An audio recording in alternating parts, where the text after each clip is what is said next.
Viewers, আজকে আমরা দেখব কিভাবে হাইড্রোজেন পরমাণুর প্রথম কক্ষপথের ব্যাসার্ধ এবং ইলেকট্রনের বেগ বের করতে হয়।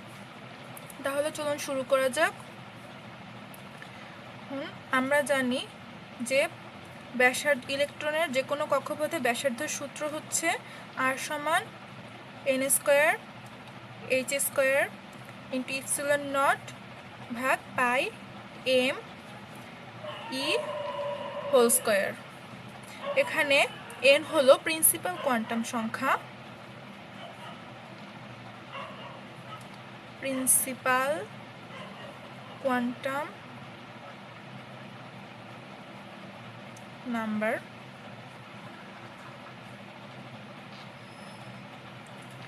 h হলো প্লাঙ্কের ধ্রুবক, প্লাঙ্কস কনস্ট্যান্ট।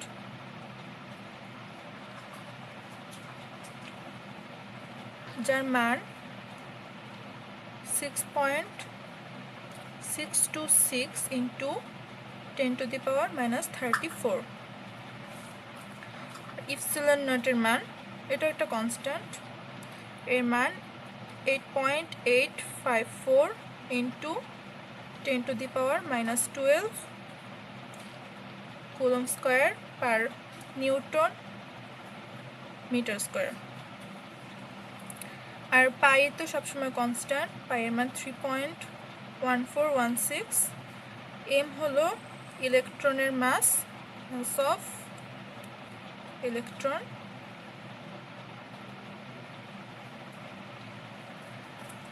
আর ই হলো ইলেকট্রনের চার্জ।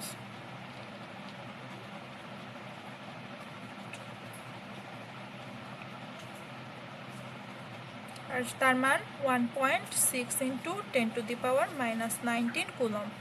আর ইলেকট্রনের মাস হলো 9.11 ইন্টু 10⁻⁻31 কিলোগ্রাম। আচ্ছা, তাহলে আমরা এটার হিসাব করি। এটা প্রিন্সিপাল কোয়ান্টাম নাম্বার, যেহেতু আমরা বলেছি এটা প্রথম কক্ষপথে অবস্থিত, সেহেতু এটার মান হবে 1 square into 6.626 to 10⁻⁻34 square into 8.854 to 10⁻12 10⁻⁻12 by pi into 9.1 into 10⁻⁻31 to 1.6 into 10⁻⁻31 whole square. ওকে, এখন আমরা যদি ক্যালকুলেশনটা করি তাহলে দেখতে পাবো 6.626 into 10⁻⁻34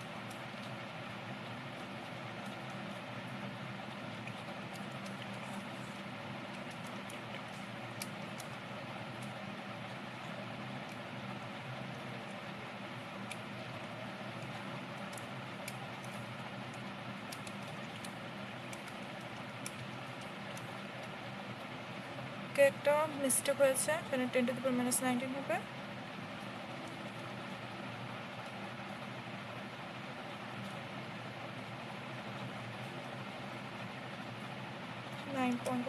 into 10⁻31 into 1.6 into 10⁻⁻19 hole square. Okay, আপনারা দেখতে পাচ্ছেন মান এসেছে 5.3143 ইন্টু 10⁻⁻11 মিটার। এটা হলো রেডিয়াস। এখন আমরা বোরের সূত্র থেকে জানি যে mvr সমান nh ভাগ 2π। সেখান থেকে আমরা ভি এর মান বের করতে পারবো nh ভাগ 2π mr।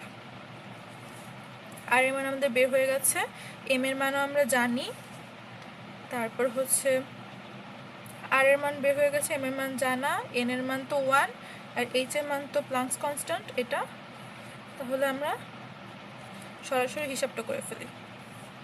6.626 ইন্টু 10⁻ মাইনাস 34 ভাগ 2 into pi into 9.1 into 10 to the power minus 31 to আর 5.31143 into 10 to the power minus 11। Okay, আমরা দেখতে পাচ্ছি আমাদের একটা মান এসেছে। মানটি হলো 2.218181894.946 ms ইনভার্স 1। তাহলে আমরা আমাদের কাঙ্ক্ষিত ইলেকট্রনের ভেলোসিটি এবং কাঙ্ক্ষিত কক্ষপথের রেডিয়াসটা পেয়ে গেছি। ওকে, এরপর আমরা দেখব যে পারমাণবিক সংখ্যা অর্থাৎ জেড, যেটাকে আমরা বলি পারমাণবিক সংখ্যা, এটা বাড়ার সাথে সাথে ইলেকট্রনের বেগ বৃদ্ধি পায় এবং ব্যাসার্ধ হ্রাস পায়। এটা আমরা কীভাবে প্রমাণ করব? নিউটন সেকেন্ড ল থেকে আমরা জানি যে কোনো কক্ষপথে অবস্থিত ইলেকট্রনের কেন্দ্র বহির্মুখী বল এবং ইলেকট্রোস্ট্যাটিক অ্যাট্রাকশন ফোর্স ইলেকট্রন এবং প্রোটনের মধ্যে এই দুটি সমান হয়ে থাকে। অর্থাৎ আমরা এখানে লিখি mv স্কয়ার ভাগ r is equal to k to z e whole square r square. এটা হচ্ছে কেন্দ্র বহির্মুখী বল আর এটা হচ্ছে অ্যাট্রাকশন ফোর্স প্রোটন আর ইলেকট্রনের মধ্যে। এখন এটা এই m হচ্ছে ইলেকট্রনের ভর, v হচ্ছে ইলেকট্রনের বেগ, আর হচ্ছে কক্ষপথের ব্যাসার্ধ, k হলো কুলম্বস কনস্ট্যান্ট, z হলো পারমাণবিক সংখ্যা, e হলো ইলেকট্রনের চার্জ, আর r হলো কক্ষপথের ব্যাসার্ধ, আগেই বলেছি। তাহলে এখান থেকে আমরা v বের করব। তাহলে v স্কয়ার সমান k z e whole square ভাগ mr। ওকে, সুতরাং v is equals to kz ভাগ mr ইন্টু e। এখান থেকে আমরা যেটা দেখতে পাচ্ছি সেটা হলো v is proportional to root z, অর্থাৎ এই z এর মান যত বাড়বে, অর্থাৎ z যত বাড়বে ভিও তত বাড়বে, অর্থাৎ ইলেকট্রনের বেগও তত বাড়বে। এখান থেকে আমরা বলতে পারি যে বেগ বৃদ্ধির সাথে সাথে অথবা পারমাণবিক সংখ্যার বৃদ্ধির সাথে সাথে ইলেকট্রনের বেগ বৃদ্ধি পাবে। এবার আমরা দেখি যে পারমাণবিক সংখ্যা বৃদ্ধির সাথে সাথে কীভাবে ইলেকট্রনের কোনো কক্ষপথের ব্যাসার্ধ কমে যায়। আমরা দেখি যদি আমাদের নিউক্লিয়াসে অনেকগুলো ধনাত্মক চার্জ থাকে, অনেক ধনাত্মক চার্জ থাকে, আর কক্ষপথে অনেক ঋণাত্মক চার্জ থাকে, তাহলে কি হবে? তাহলে দেখা যাবে যে এদের মধ্যে পারস্পরিক ইলেকট্রোস্ট্যাটিক অ্যাট্রাকশন ফোর্সটা অনেক বেশি, যার কারণে এই বাইরের কক্ষপথটা সবসময় ভিতরের দিকে চেপে যাবে, অর্থাৎ ব্যাসার্ধটা কমে যাবে। এখান থেকে আমরা বলতে পারি যে পারমাণবিক সংখ্যা যত বেশি হবে, নিউক্লিয়াসের সাথে ইলেকট্রনের আকর্ষণ তত বেশি হবে। এই আকর্ষণের কারণে কক্ষপথ তত সংকুচিত হয়ে ব্যাসার্ধ কমে যাবে। তাহলে আমরা আজকে জানলাম কিভাবে